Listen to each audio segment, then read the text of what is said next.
गायत्री महामंत्र एक बार मेरे साथ दोहराओ। ओम भूर्भुवः स्वः तत्सवितुर्वरेण्यं भर्गो देवस्य धीमहि धियो यो नः प्रचोदयात्। एक समय था जब व्यक्ति समाज के डर से डरता था।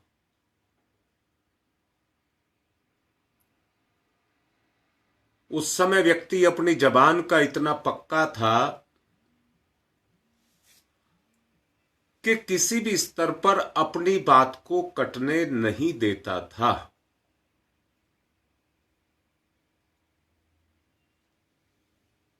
आदमी की जेब में धन दौलत पैसा नहीं होता था, परंतु जबान के स्तर पर आदमी इतना पक्का होता था कि वो अपनी आन बान शान को समझता था। पैसा धन दौलत इसको दूसरे नंबर पर रखता था, पहले नंबर पर अपने सम्मान को रखता था और अपने नैतिक पतन से डरता था।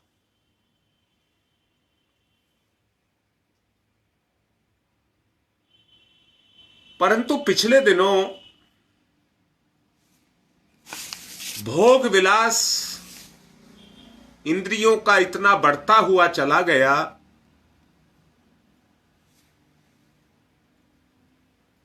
कि व्यक्ति अपने मान सम्मान को झुठला बैठा।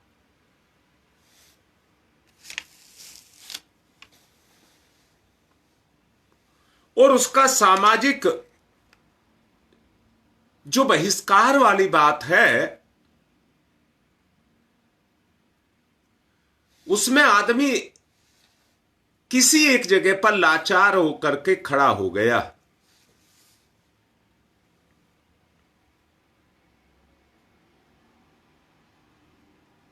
इस सामाजिक बहिष्कार के डर से व्यक्ति अपनी इज्जत के लिए कोई गलत काम नहीं करता था, सोचता भी नहीं था।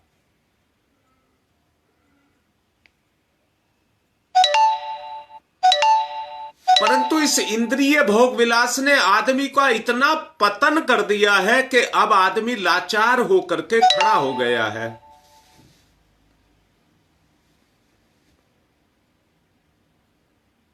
व्यक्ति के अपने जीवन में, उसकी प्रगति में परिवार की बहुत बड़ी भूमिका होती है।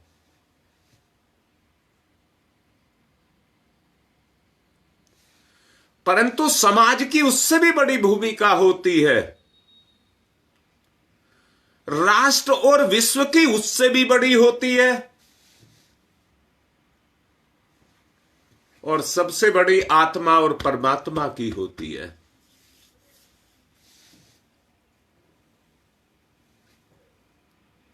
अगर ये होती है तो दुनिया में पाप और पुण्य भी होता है। दुनिया में पाप और पुण्य भी होता है।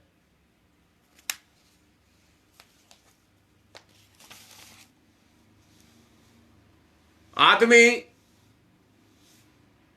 हिंसा, अत्याचार, व्याभिचार, दुराचार, अत्याचार, बेईमानी, भ्रष्टाचार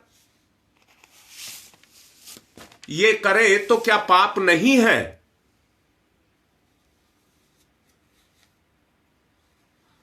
और अब छुप करके ही नहीं, अंदर से देखना।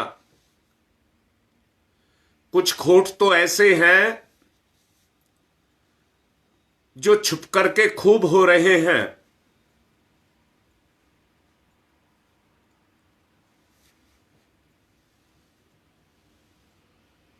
जिनमें से मैं कुछ का नाम लेना चाहूंगा। व्याभिचार, दुराचार, बेईमानी, हिंसा, ये खूब अपना काम कर रही हैं छुप करके। पर कुछ व्यक्ति तो इस प्रकृति के हो गए हैं कि वो हत्या करने में भी देर नहीं लगाते। वो हत्या करने में भी देर नहीं लगाते। अब आप चारों तरफ के उस वातावरण के बारे में सोचिए और समाज के बारे में जरा सोच करके देखिए। ना तो आज समाज के बस की किसी को दंड देना रह गया है।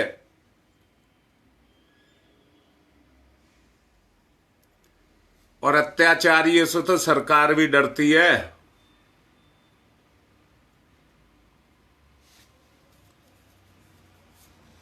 सच को देखिए,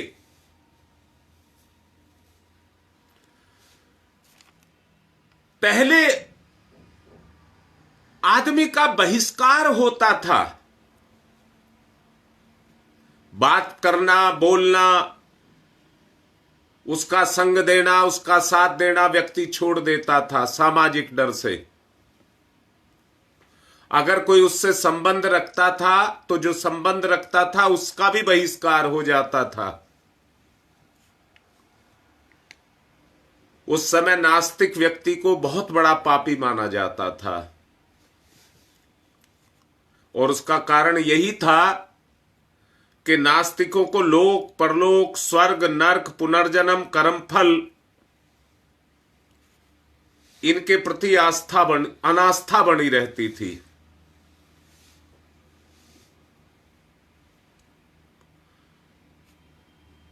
नास्तिक होते भी ऐसी ही विचारशीलता के थे, जिसे कर्म फल का भय ना हो, कुकर्म करने में कोई संकोच ना हो। केवल भोगवादी व्यक्ति होने के कारण इंद्रिय सुख में उसकी लिप्सा बनी रहती है। उसका नैतिक अनैतिक हो जाना कोई असंभव बात नहीं है। हां रीता बेटा, क्रोध भी खा जाता है व्यक्ति को, कोई बुरी बात नहीं है। परंतु मैं ये कह रहा हूं, जो अभी समझा रहा हूं, व्यक्ति जब नैतिक स्तर से गिर जाता है तो क्रोध आना कोई बहुत बड़ी बात नहीं है।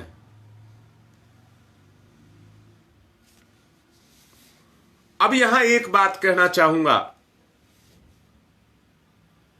अनैतिक व्यक्ति परिवार और समाज, राष्ट्र सबको खा जाता है।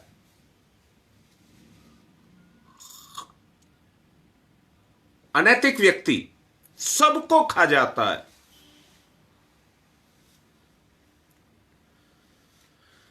और सच देखिए, आज मां बाप डरते हैं, बच्चा नहीं डरता। आज भगवान डरता है, व्यक्ति नहीं डरता।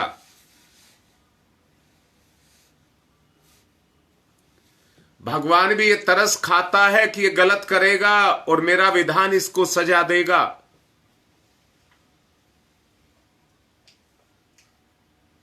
भगवान भी उस स्तर पर आज लाचार बना हुआ है।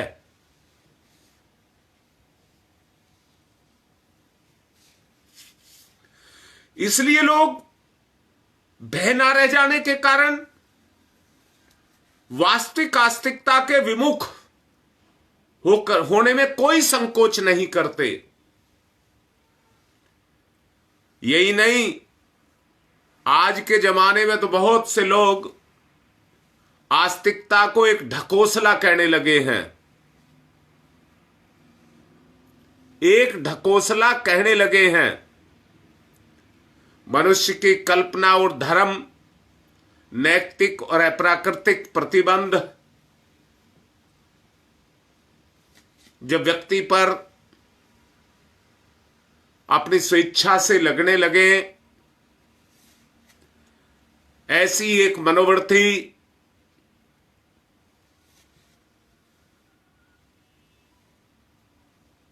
ऐसी मनोवृत्ति वाले लोग अपने स्वार्थ को छोड़कर और अपने हित को भी छोड़कर जब परमार्थ के लिए इकट्ठे होने लग जाते हैं तो उससे सामाजिकता को बल मिलता है।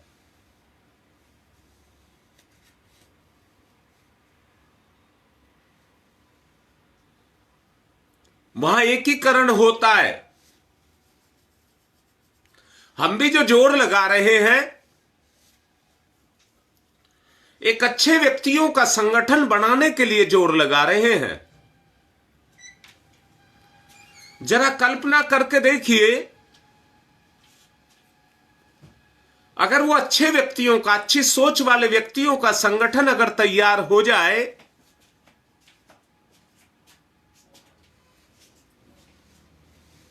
तो प्रेम सम्मान जब एक दूसरे को सबका मिलेगा, जहां बहिष्कार होना चाहिए वहां आदर मिलना शुरू हो जाए, अच्छे व्यक्तियों का आपस में एक दूसरे को आदर मिलने लग जाए, व्यक्ति का नैतिक उत्थान होने लग जाएगा। कई बार आप लोगों को लगता होगा कि मैं क्यों इस बात पर जोर देता रहता हूं कि सामने लाइव पर मेरे सामने आइए, आप जप करिए। कई बार योगेश उन भाइयों बहनों की लिस्ट जारी कर देता है जिनके जप में कहीं कोई कमी रह जाती है। वो सामाजिकता से जोड़ना, अपने मान सम्मान से जोड़ने का एक रास्ता है।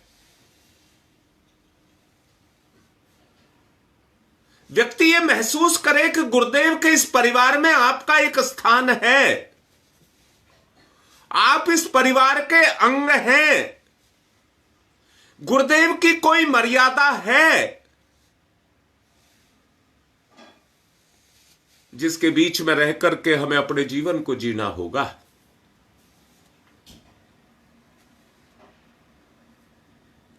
और ये समझ लेना, व्यक्ति जब अपनी आन मान शान को समझने लग जाएगा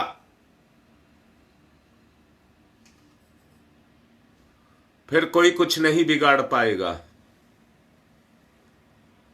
फिर कोई कुछ भी आपका नहीं बिगाड़ पाएगा। ये साफ साफ जान लीजिए।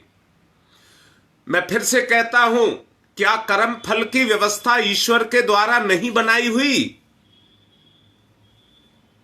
मैंने उसको सर्वशक्तिमान, न्यायकारी, सर्वव्यापी आप लोगों को कहा है, मैंने नहीं कहा है, शास्त्र कहता है। मैंने गुरुदेव का, और आप भी पढ़ लीजिए, दिसंबर की अखंड ज्योति, दिसंबर 2023 की अखंड ज्योति में गुरुदेव का एक लेख आया है, पुलिस अदालत। पुलिस अदालत आसान है किंतु ईश्वर का विधान अटल है। ईश्वर का विधान अटल है, उसको कोई नहीं बदल सकता। शायद भगवान भी अपने अटल उस नियम के ऊपर टिक करके ये सोचता होगा कि मेरा जीव कितना तड़फेगा, कितना तरसेगा, जिस गलत काम के सुख को वो उठा रहा है। इंद्रिय भोग में वो सुख नहीं है, वो केवल क्षणिक सुख है। जो आत्मिक आनंद में है, गुरुदेव के इस परिवार में एक बार आकर के आदमी को जाने का ही मन ना करे, उसका मन टूटे, रोए, मुझे नहीं छोड़ना, वो स्थिति पैदा हो जाए।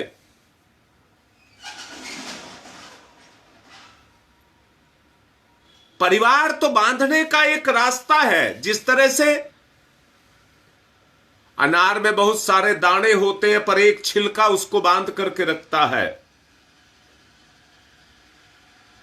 ऐसे ही पारिवारिकता की भावना, सुदेश लिख रही है, मर्यादा, पारिवारिकता की भावना अर्थात ईश्वर की मर्यादा, आत्मा की मर्यादा जब तक हमारे ऊपर काम नहीं करेगी, एकता के सूत्र में हम नहीं बंध जाएंगे, हमारा नैतिक उत्थान नहीं हो सकता।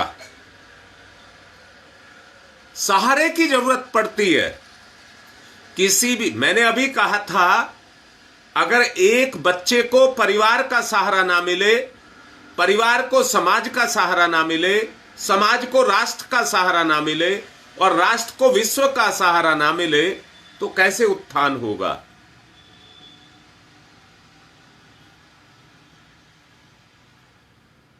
परंतु आत्मा और परमात्मा का भी सहारा है।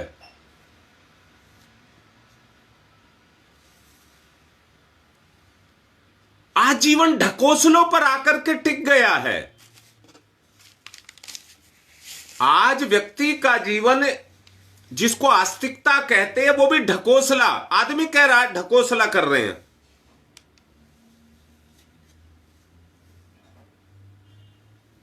इसलिए मनोवृत्ति में ऐसी निकृष्टता पर अंकुश लगाने के लिए उस मर्यादा को अपने ऊपर लेना पड़ेगा और गलत काम करने से भय आदमी को लगने लग जाए, तब आदमी उस रास्ते पर चलेगा जो वास्तव में आत्मा का रास्ता है। आदमी इस बात से डरेगा कि ईश्वर का विधान अटल है, उसको टाला नहीं जा सकता, मेटा नहीं जा सकता। हर स्थिति में उसको हमको मानना ही पड़ेगा।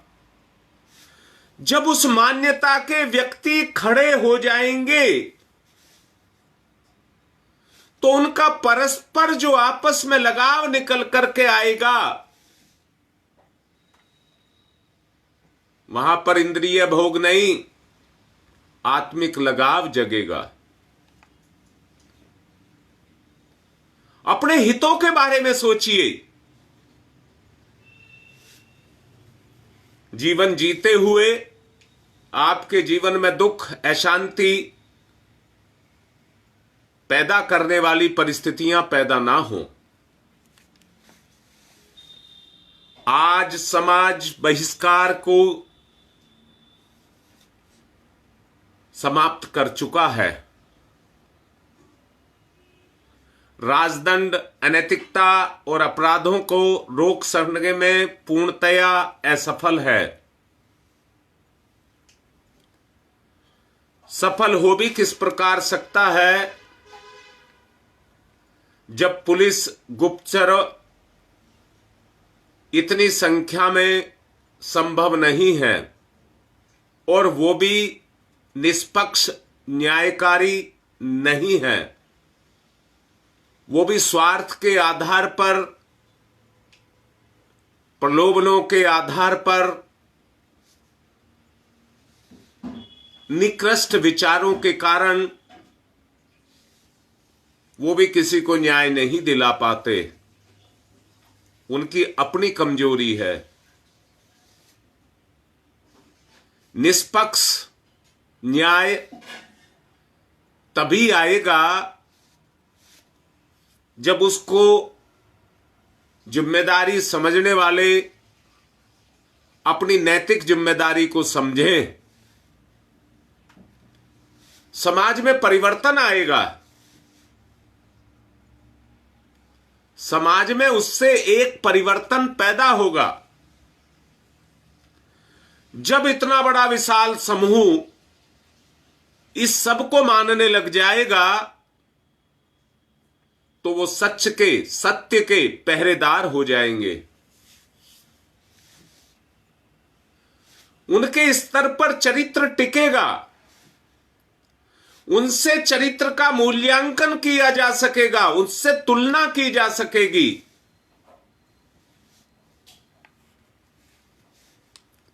अपराधों और अनैतिकता का पता लगाने वाले जब खुद भ्रष्ट नहीं होंगे तो छुपा हुआ अनाचार बाहर आएगा।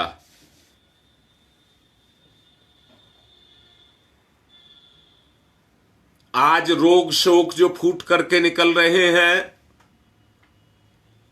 वो व्यक्ति के अपने ही कर्म हैं, प्रारब्ध हैं, जिनको आज व्यक्ति भोग रहा है। इस स्थिति में केवल एक ही उपाय रह जाता है, और वह है मनुष्यों की मनोभूमि में सुधार। मनुष्यों की मनोभूमि में सुधार, उसको हमें किसी भी स्तर पर लेकर के आना होगा।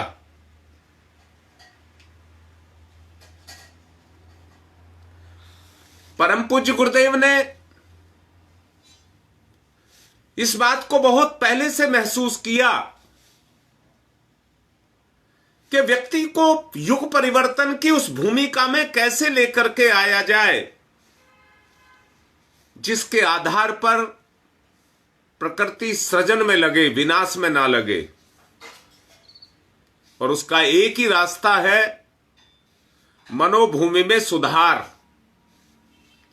जिससे उनमें ना तो कोई कुविचार आए और ना अनैतिकता की भावना ही जन्म ले। साथ ही मनुष्य का जो अंतःकरण है वो भी सत्कर्मों में जाकर के लग जाए, वो भी सत्कर्मों में जाकर के लग जाए। जरा सोचिए,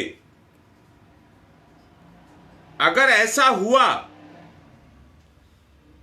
तो युग परिवर्तन की गुरुदेव की जो भविष्यवाणी है वो अपना काम करना शुरू कर देगी। अब मैं सबसे प्रार्थना करूंगा ध्यान की तरफ चलने के लिए। दिव्य दर्शन, प्रातः काल, पूर्व दिशा, स्वर्णिम सूर्योदय।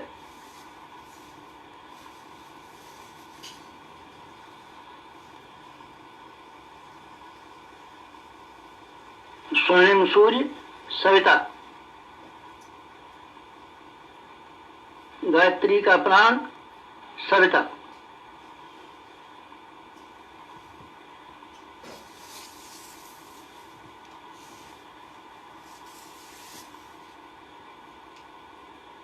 सविता इष्ट, लक्ष्य, उपास्य।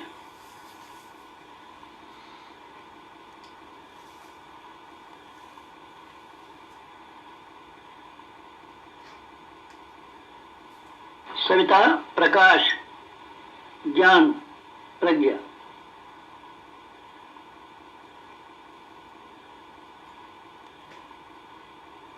सविता अग्नि, ऊर्जा, ब्रह्मशक्ति।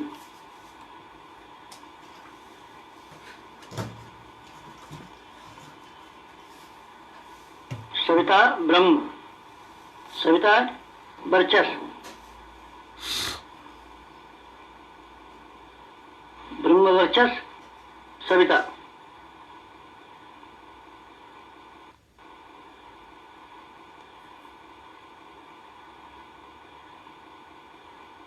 सविता उपास्य, ब्रह्म वर्चस्व उपास्य।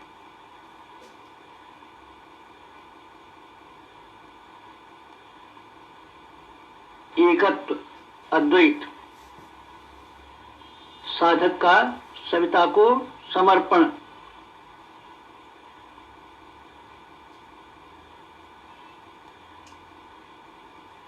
समर्पण, विसर्जन, विलय।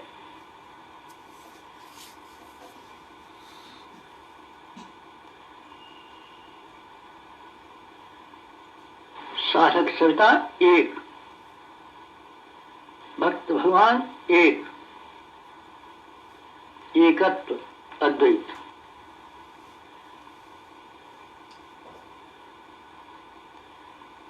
कुंडलिनी जागरण। कुंडलिनी जीवनी शक्ति। कुंडलिनी अंतः ऊर्जा। कुंडलिनी प्राण विद्युत। कुंडलिनी योगाग्नि।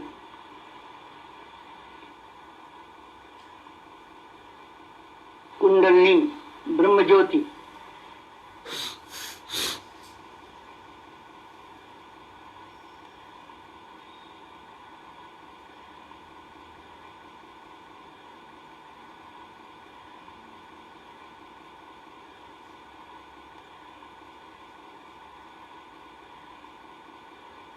सविता शक्ति का कुंडलिनी क्षेत्र में प्रवेश, मूलाधार क्षेत्र में प्रवेश सविता का।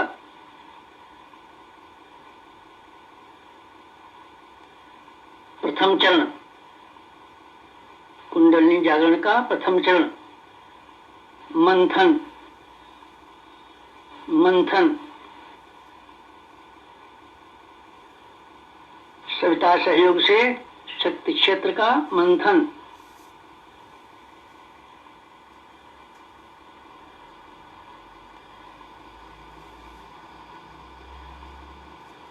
मूलाधार मंथन।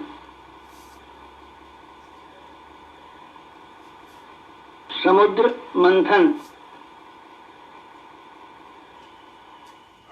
जीवन मंथन। प्राण मंथन। अग्नि मंथन। मंथन मंथन मंथन।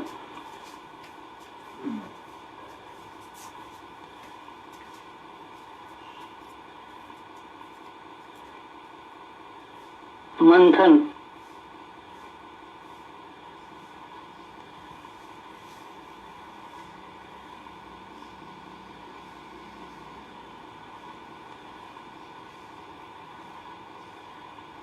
मंथन से अंतः ऊर्जा का संवर्धन।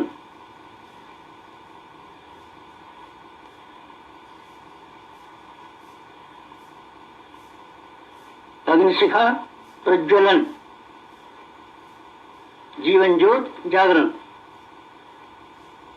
आज पावन स्थिति को चरित्रार्थ करने की आवश्यकता है।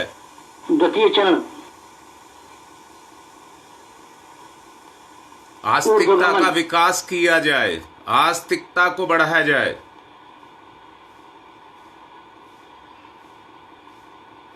ऊर्ध्वगमन। आइए ऊर्ध्वगमन में आइए, आस्था को बढ़ाइए। सविता सहयोग से जागृत शक्ति का ऊर्ध्वगमन। शिथिलीकरण हटे, आस्था को बल मिले। ऊर्ध्वगमन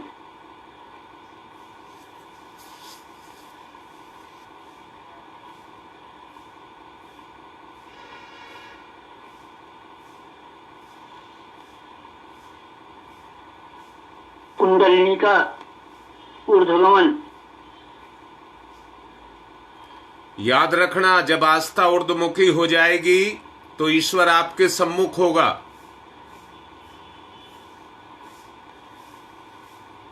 मूलाधार मार्ग से सहस्त्रार तक कुंडलिनी का ऊर्ध्वगमन। मेरुदंड मार्ग से आस्था की कमी ही जड़ता की तरफ जाना है। आत्मसत्ता का ऊर्ध्वगमन। भूलोक से ब्रह्मलोक तक देवयान मार्ग।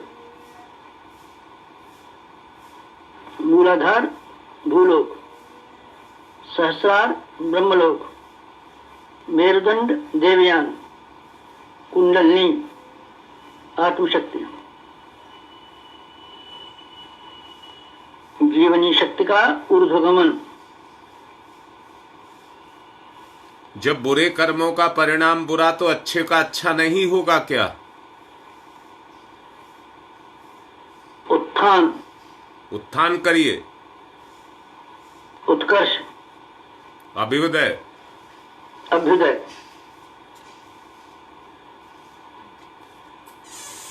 जागृत करिए अपने आप में।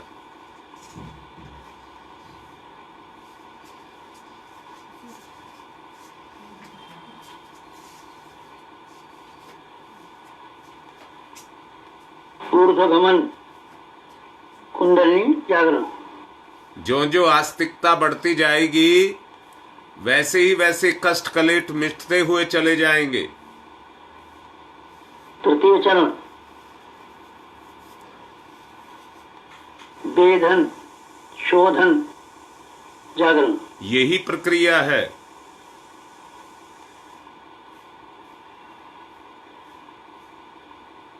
सविता सहयोग से षट चक्रों का वेधन।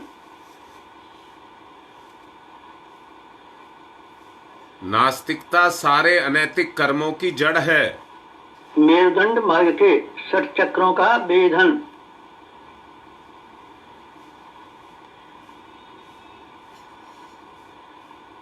प्राण विद्युत से शक्ति स्रोतों का उत्खनन। आस्तिकता सारे सत्कर्मों की आधार है, उसको जगाइए। देखिए गुरुदेव जगा रहे हैं। चक्रवेद शब्द वेद लक्ष्य वेद। आस्तिकता का संवर्धन का आंदोलन चलाइए।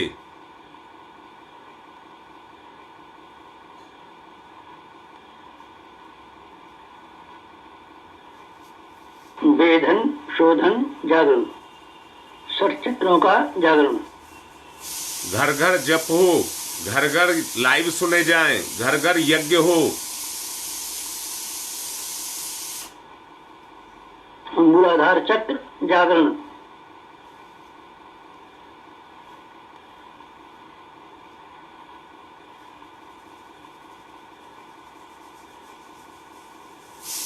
स्वाधिष्ठान चक्र जागरण।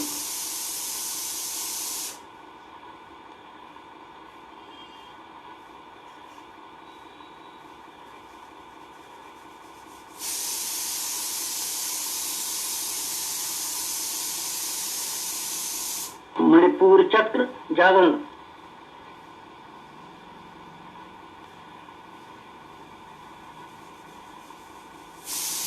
अनाहत चक्र जागरण। परमात्म भाव का प्रचार, परमात्म भाव का प्रचार आत्मा से। विशुद्ध चक्र जागरण।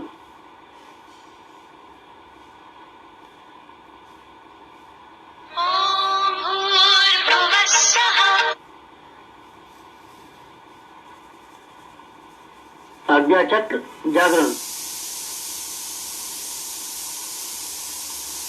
जन जन में आस्था पैदा हो।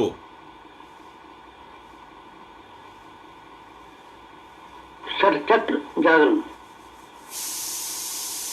कुंडलिनी जागरण।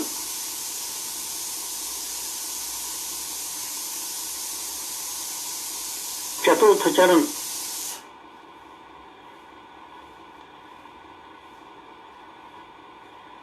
विस्तरण। आस्तिकता का विस्तार। सविता सहयोग से योगाग्नि का विस्तार।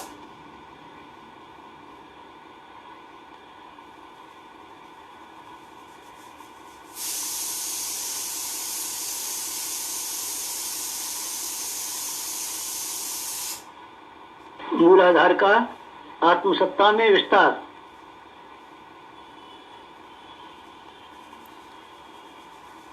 आत्म सत्ता का ऋषि सत्ता में। आत्मसत्ता का विश्व सत्ता में विस्तार। ब्रह्म सत्ता में विस्तार। धरती पर स्वर्ग का अवतरण।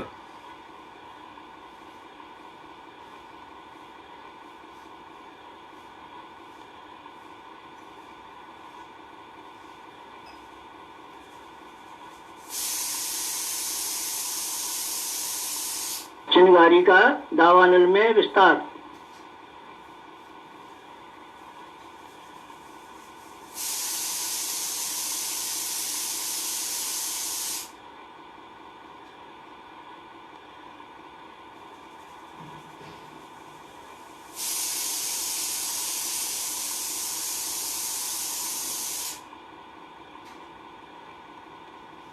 ज्योति का ज्वाला में विस्तार।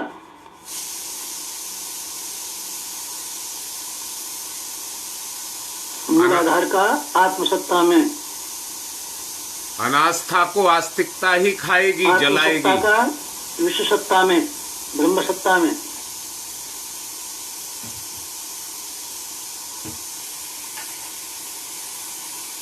चिंगारी का दावानल में।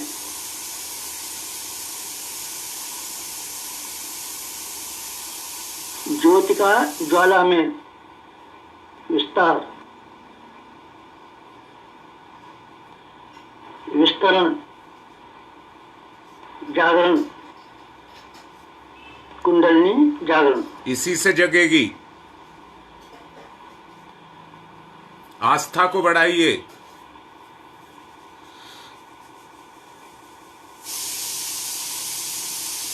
गायत्री मंत्र, सूर्य की शक्ति, आत्म चेतना। पंचम चरण,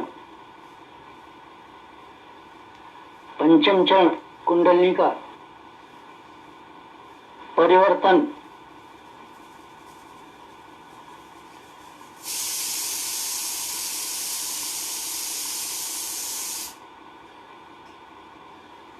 मूलाधार का सहस्रार में परिवर्तन। विनाश को सृजन में। साधक का सविता में परिवर्तन।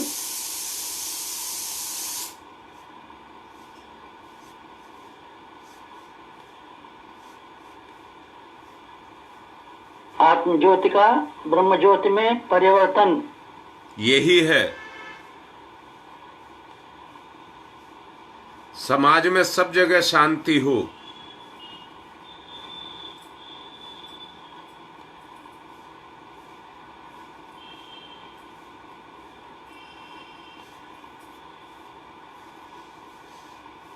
क्षुद्रता का महानता में परिवर्तन।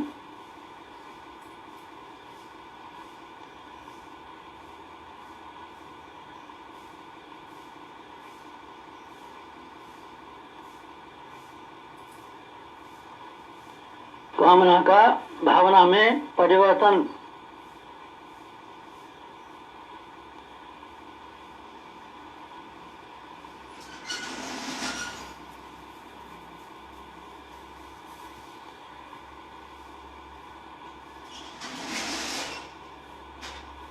वियोग का संयोग में परिवर्तन।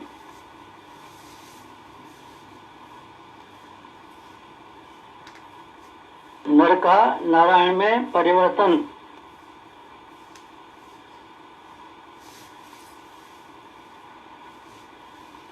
मूलाधार का सहस्रार में। आत्म भाव से परमात्म भाव। सविता में।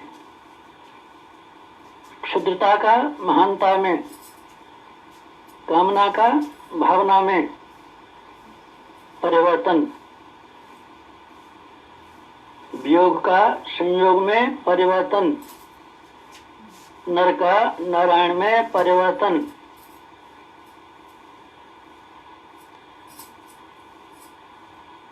परिवर्तन, संवर्धन, जागरण, कुंडलिनी जागरण।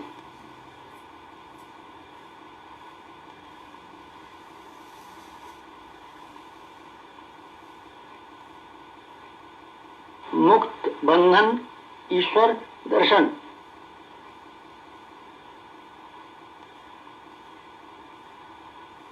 कुंडलिनी जागरण। जीवनी शक्ति जागरण। अंतर ऊर्जा जागरण।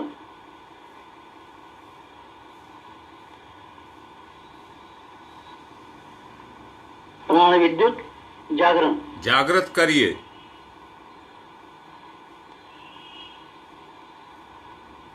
योगाग्नि जागरण। ब्रह्मज्योति जागरण।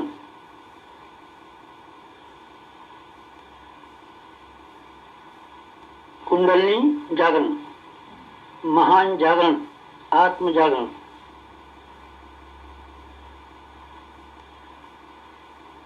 ओम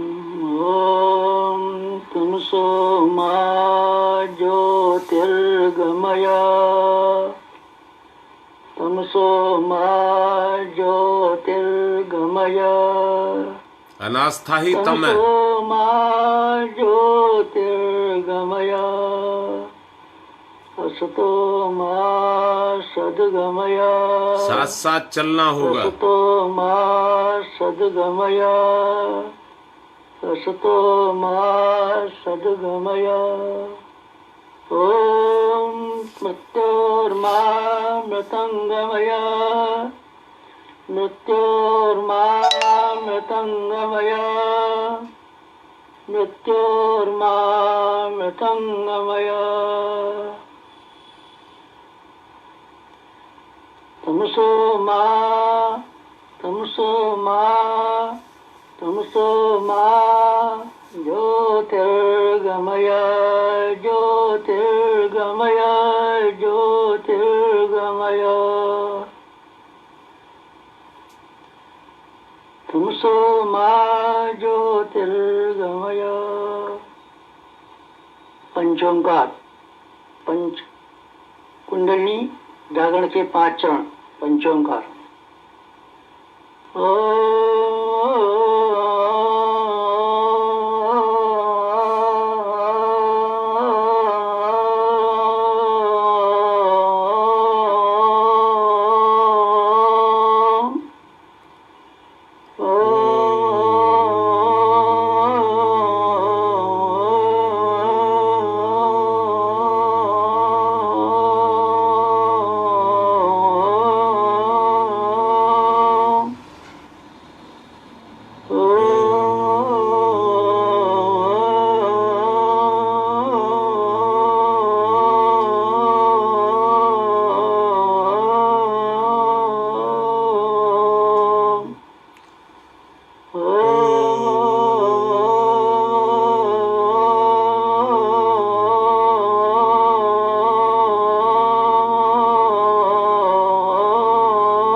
समाप्ति शांति समाप्ति शांति समाप्ति शांति समाप्ति शांति समाप्ति शांति समाप्ति शांति।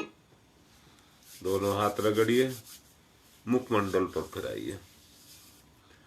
आज की बात संपन्न।